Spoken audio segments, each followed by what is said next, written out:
Good morning. Let me extend my welcome to worship this morning. My name is Adam Hildebrand. I get to be one of the pastors here at LVfirst, and it is such a joy to be in worship with all of you, whether you're joining us here in person or you're joining us online. We're just excited to have this time together, to sing together, to pray together, to share around this table together, to hear God's word together. And I hope you did have a great weekend of college football and are looking forward to NFL kickoff. And yeah.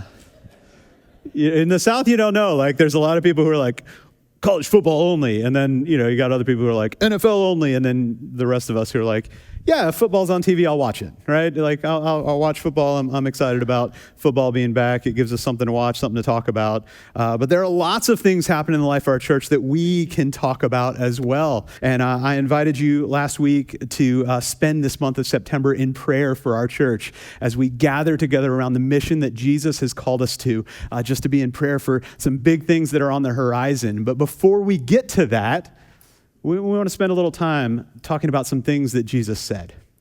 We're going to spend this whole month of September working really slowly through Matthew's 5th chapter, through these things that Jesus said in the Sermon on the Mount. He had all these phrases that he took from popular culture during that day, and he unpacked them and really thought about what they meant and where they came from and how we might live them out each and every day. And I'm fascinated by language. Like, I'm fascinated by idioms and colloquialisms and things that we say, especially in the South. Like, I just love understanding Southern phrases, how things come to be, like you all can all of a sudden become y'all. Up north you say use guys, right? And then down here we just say y'all. Or I went to college at Gardner-Webb University. Don't know if you know where that is. It's in beautiful Boiling Springs, North Carolina. Notice I said boiling. It's not boiling, like that's too many syllables. And so at Boiling Springs, North Carolina, we didn't say go dogs or let's go dogs. No. We shortened it to SCO dogs, right? So let's go becomes SCO. Right, SKO. That's our hashtag on the internets. If you want to find Gardner-Webb, SCO dogs. And yesterday I said SCO dogs a few too many times to some of my friends who went to Georgia Tech, and my SCO dogs went into Bobby Dodd Stadium and soundly lost. And so I am required by the bet that I made to say, "Go Jackets." You've heard it said, SCO dogs, but this morning I say to you, go Jackets. Anyway, so there are other phrases. There are lots of phrases out there that we use all the time, and we don't even know where they come from. Some of them are profound. Some of them are a little bit silly. I mean, we say things like can't, never, could, right? Can't, never, could. I love that one. I say that to my kids all the time. Can't, never, could. Or that dog won't hunt. I love that. That dog won't hunt. Full as a tick, right? How many people have thought, I would love to compare myself to a blood-sucking parasite? Apparently lots of us. Full as a tick. Full as a tick. Or scarce as hen's teeth. This was a new one to me. I just had never heard it before, but apparently you can say something is as scarce as hen's teeth because we have hens in our backyard and they don't have teeth. They have very sharp beaks, but no teeth.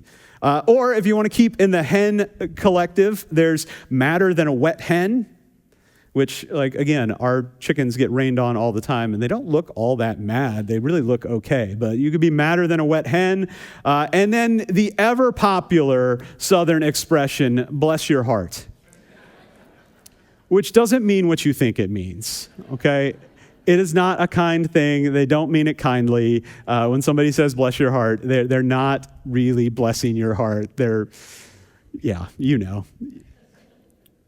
one of the more endearing things about my wife, who is just an incredibly endearing person in general, is that she loves this, like, mix and match phrase game. Like, she'll take multiple phrases and sandwich them together. So, like, we went out to eat not too long ago. We go to breakfast usually on Fridays, and we pulled up to this restaurant, and she goes, "Oh, this is one of those nasty spoon places." Nasty spoon places? Oh, you mean greasy spoon. Greasy spoon. Yes, greasy spoon is okay. Nasty spoon, we're going somewhere else, right? Or the one that we talk about all the time. This is my favorite one, and we use it in normal conversation now.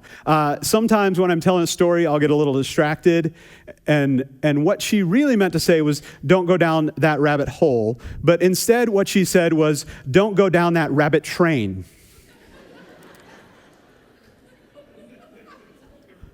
What is a rabbit train? And where can I go to ride one? Don't go down that rabbit train. And so we use it all the time in our house now. We're like, don't go down that rabbit train. Like, I'll get off on something else. Don't go down that rabbit train. So if my sermon starts to meander a little bit, just to remind me not to go down that rabbit train today. I love that she mixes and matches. It's so entertaining. I think it's really fun, and we love to have a good time and a good laugh about it, all sorts of things. But I think a lot of times we do that with scriptures as well. We like to play this mix and match game where we take pieces of things and we kind of sandwich them together and make something else out of it. And even in Jesus's day, a lot of the people who had grown up reading the Old Testament would take these certain phrases and they would use them in a way that didn't really mean what they thought it meant. And so Jesus comes along, and in Matthew chapter 5, in the Sermon on the Mount, he says to all of the people listening to him, he said, I didn't come to abolish the law. I didn't come to get rid of all of those things. I came to fulfill them. I came to give them real meaning in your real life. I came so that they might be full. That the law might have some more meaning than just these phrases that we say, these things that we talk about, these mix and match phrases that we think are a part of our life, but don't really have a whole lot of meaning. And so throughout the 5th chapter of Matthew, Jesus says, you've heard it said, but I say. See, Jesus wants to move from what something says to how we actually live the words of God. Jesus says this in Matthew chapter 5, verse 21. He says this, you've heard it said, you've heard that it was said by those of ancient times, so people have said this for a really long time, you shall not murder, which most of us would get on board with, right? Like 99.9% of us are like, yeah, we can get behind that. You shall not murder. That's a good rule. That's a good thing that we should probably have as a part of our society. We should say that a lot. Hey, don't kill anybody. Like, don't murder. Jesus says, you've heard it said, you shall not murder. And whoever murders shall be liable to judgment. But I say to you, Jesus says, that if you are angry with a brother or sister, you will be liable to judgment. And if you insult a brother or sister, you'll be liable to the council. And if you say, you fool, you'll be liable to the hell of fire or Gehenna. Jesus takes this phrase that everybody knows, right? This thing that everybody would have been familiar with in this day, that all of the people that Jesus was talking to, they would have known that this is one of the commandments, like, you shall not kill. Like, don't murder. Don't murder. And most of us would get on board with that. Most of us would say, yes, that's something that we can all ascribe to. That's something that we would say. In fact, we do say it. I don't know if you've ever said this phrase yourself or if you've heard one of your kids say it to you. But when you're confronted with something that you've done wrong, sometimes you might say, well, at least I didn't kill someone, right? At least I didn't kill someone. Say, you were way past curfew last night. Well, it's not like I killed someone. You broke your phone again. Well, it's not like I killed someone. As if that's the baseline for everything else. As long as you didn't kill someone, everything else is fine. Life is good. We can go on with life because at least you didn't kill someone. And Jesus is saying the same thing here in this passage to all of the people listening to him there at the Sermon on the Mount. He's going, look, if you think the baseline is just don't kill anybody, you're missing the reality of what God invites us into.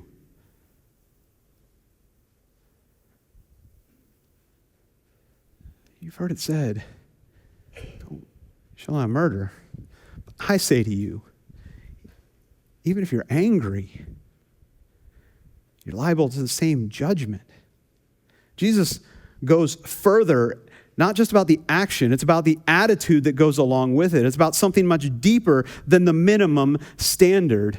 If you're angry with a brother or sister, Jesus says, and you're liable to the same sort of judgment because it's the same sort of experience. And all of us, like, listening to that, we go, whoa, whoa, whoa, whoa, Jesus, back up. We're going to talk about anger? You want to equate anger and murder?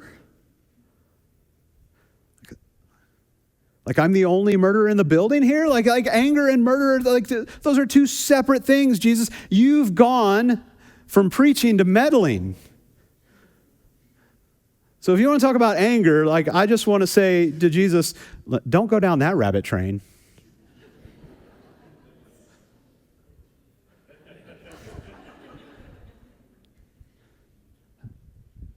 Jesus talks about anger as if it's on par with the same thing.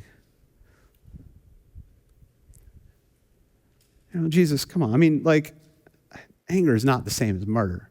Anger is not in the same vein. It's not even close. I mean, I just got mad, right? It's not like I killed someone. I'm not blowing up like some crazy rage monster from a kid's cartoon or anything. Like,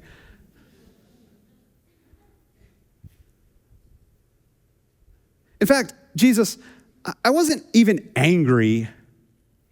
I was just frustrated. Right? We begin to excuse anger in a lot of ways in our lives. But Jesus says, I say to you, I want to go deeper than just what you're thinking. That if you're angry with a brother or sister, you're liable to judgment or justice. And if you insult, which the English translation of that doesn't quite carry what the Greek does, and we'll talk about that in a minute. But Jesus invites us to think about this on a deeper level. And we need to kind of understand a little bit about what Jesus is trying to say when he's talking about anger. Because anger is an emotion that we all have, right? We can all agree about this. We all deal with anger. Yes? Okay, good. Yeah, now we're all on the same page. Great. We all deal with anger. Anger is an emotion, and you can't always control it. Like there are impulses that make us angry. There are things that make us angry. A psychological study that I looked at said that there's really 4 main things that make us angry: when we feel unfairly treated, when we feel threatened or powerless, when we experience unmet expectations or miscommunications.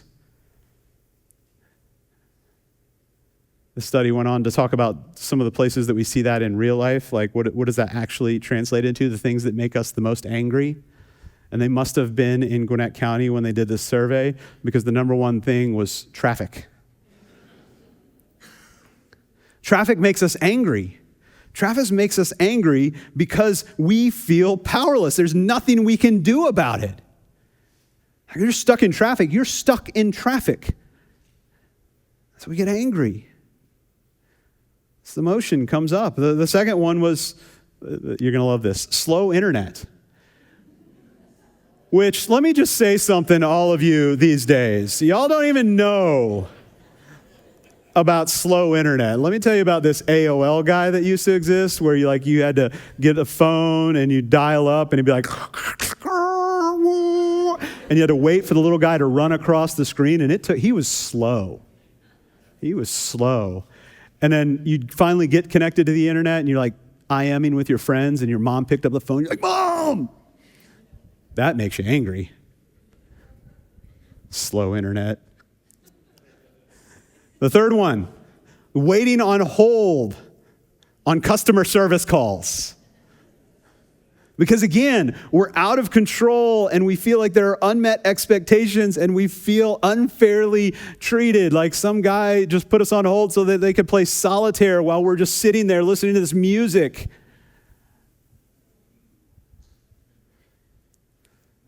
We all get angry at times. Anger is an emotion. Anger is an emotion.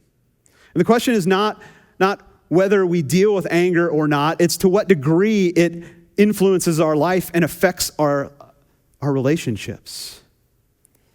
One of the phrases that my wife always gets right is one that she uses all the time with me and our kids. And she says, our emotions are just visitors. And they might stay for a bit, but at some point they'll move on. Anger is just one of these emotions that might stay for a little bit, but at some point it needs to move on. And there are definitely things in this world that happen that we should be angry about. There are definitely things in the world that we should be angry about. In fact, Jesus got angry. If we read the scriptures, we see that Jesus gets angry a couple of times in the New Testament, but he always gets angry about someone else being mistreated in some way. So there are definitely things that should make us angry. But the Greek word that Jesus uses in this instance is really specific. It's orgizomenos, orgizomenos. And it literally means to remain angry or to nurse our anger. Jesus says, if you're holding on to anger, if you're hanging on to it, if that thing happened and it just is a part of you now, and it comes out in all of these really uncomfortable, bad situations, Jesus says, this is the thing that we want to avoid. This is what breaks relationships. This is what breaks ties. This is what hurts the people around us. This is what kills our souls. When that thing that happened that we should absolutely have been angry about becomes the thing that defines us and we just hold on to. And we experience everything else around us through the lens of that anger, through the lens of that hurt, through the lens of whatever we feel like was taken from us or that we were mistreated or taken advantage of. Jesus is talking about the kind of anger that doesn't necessarily murder someone else, but it sure kills us and our relationships with others. Just to get outside of the Bible for a minute, I like the way that the Buddha said it, that holding on to anger is like drinking poison and hoping that the other person dies.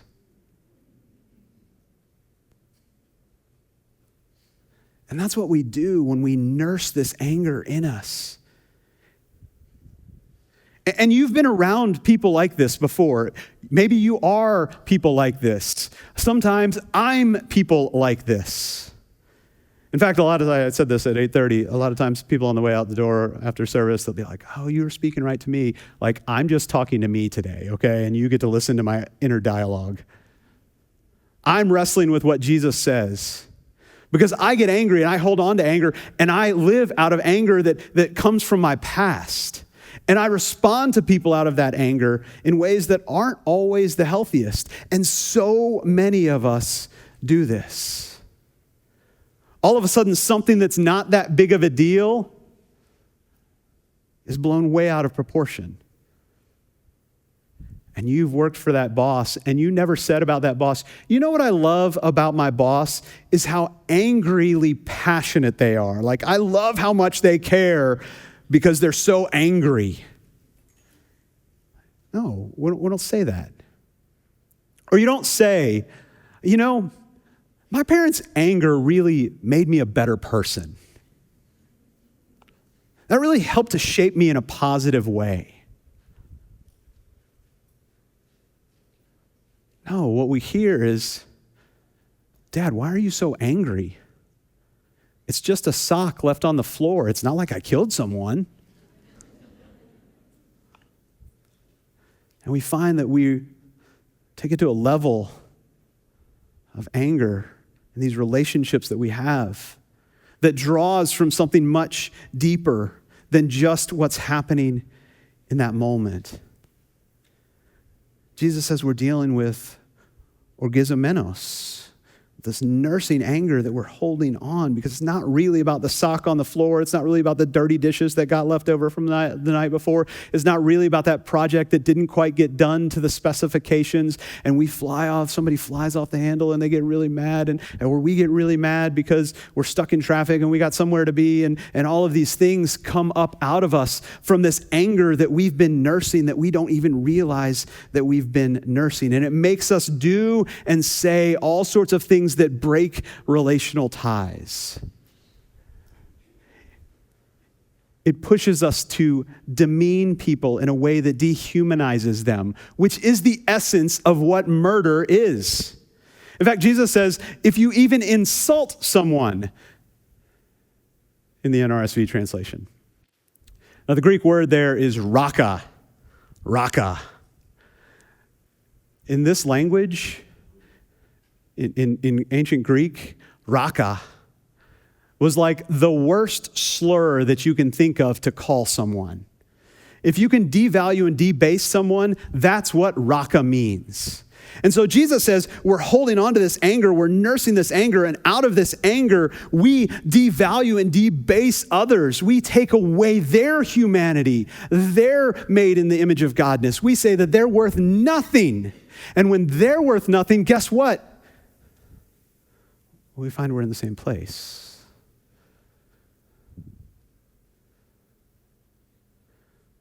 When we devalue someone else, we devalue ourselves. So that anger that's coming out in inappropriate ways is killing relational ties, and it's killing us. Sometimes we'll say and do things that we don't even realize we're doing out of a past hurt. I know I've told you all before, I'm a dad wound guy, right? Me and my dad had a really difficult relationship when I was younger, and so a number of years ago, I got a phone call from beautiful Sparks, Georgia Police Department in the middle of the night, and they said, "Hey, we're taking your dad to the hospital. He was driving through people's yards," and I was like, "Was he drinking? Because he doesn't really drink that." They were like, "No." We're not sure what's going on with him, but he doesn't know who he is. He doesn't know where he is. So we're taking him to the hospital. So, okay. So we go down and see my dad. Turns out he's got what's called Lewy body dementia, which is this dementia where you're kind of fine, and then you drop to zero. And you come back up a little bit and you're fine. So we make some decisions, my siblings and I, about my dad and what we're going to do with him. And we're going to move him down to live with my sister. And so I show up with a U-Haul truck. I leave Augusta, I take time off, I leave Augusta, I got this big U-Haul truck, drive down to my dad's house in Sparks. We load up all of his stuff because he's told me exactly how much stuff he has, and so I got the right size U-Haul for the amount of things that he said he had. Believe me, I'm a planner. I love Tetris, right? So we get everything into the truck, and we close the truck, and my dad looks at me and goes, "What about my wood and the stuff in my workshop?"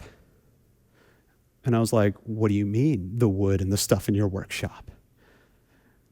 And so we enter into this argument where I say things to my dad that I shouldn't have said to my dad, and he says things to me that he shouldn't have said to me, and that relationship that was already fractured comes apart. And he's not mad at me because of the wood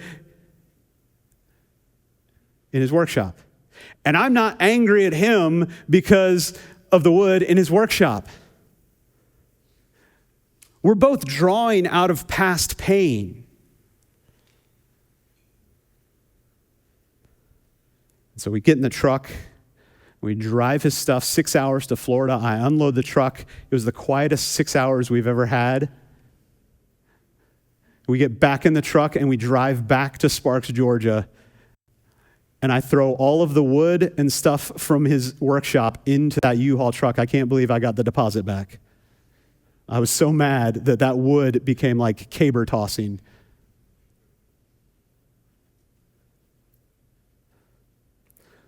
But in that 6-hour drive back to Florida,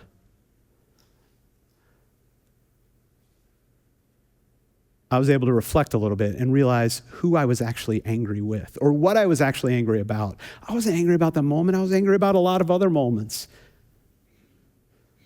And he wasn't angry about that moment. He was angry about the loss of control that he was experiencing.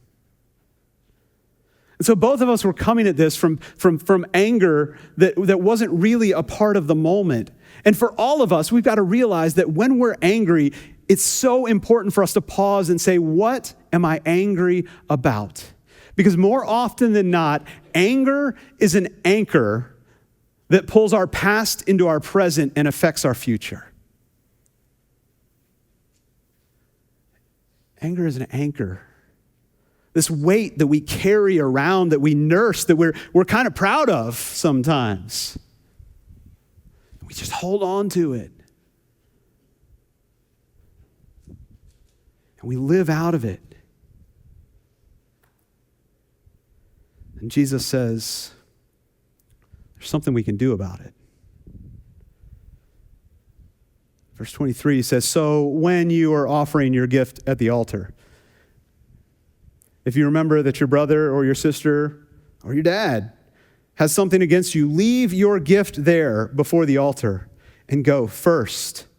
Be reconciled to your brother or your sister, and then come and offer your gift. Let me just kind of give a picture of what Jesus is talking about. Jesus is talking to people in Galilee. This is the Sermon on the Mount. It's like 80 miles from Jerusalem. And so he's talking about this word picture where he's saying to people, like, if you're angry, if you got something, if there's something going on in a relationship with somebody else, before you go and offer your sacrifice, I know you've walked 80 miles. I know this has taken multiple days to get here. I know you had to pick out the perfect sacrificial animal and take it to the temple. And I know you had to wait in line, which makes some of us so very angry, having to wait in line. You wait in line, and when you get close to the front, you go, oh my gosh, I realize how angry I am, how broken my relationship with is that person. And Jesus says, before you make that sacrifice, go and make that right. Deal with that stuff. Identify what you're actually angry about.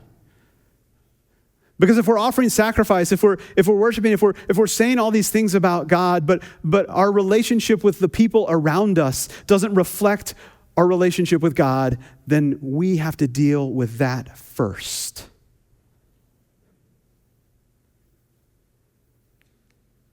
Those two things are intimately connected in Jesus' mind. And so if your anger is dragging your past into your present and it's affecting your future and the way that you relate to one another, understand that Jesus says the importance of right relationships demands decisive action. Leave that animal and go and make it right. Travel 80 miles back. Go out of your way to make sure that that relationship is right, to make sure that you're identifying the real thing that you're upset about, the real thing that you're angry about, the real thing that's causing you to debase and devalue people, the real thing that's causing you to take away someone else's humanity and to lose your own in the process.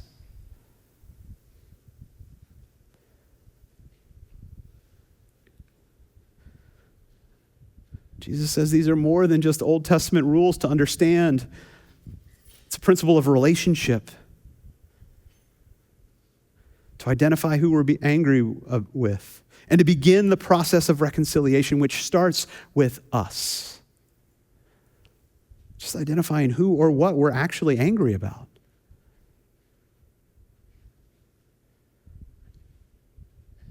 And to learn from it, but not allow it to define us. Because anger is a disease, and the antidote is reconciliation.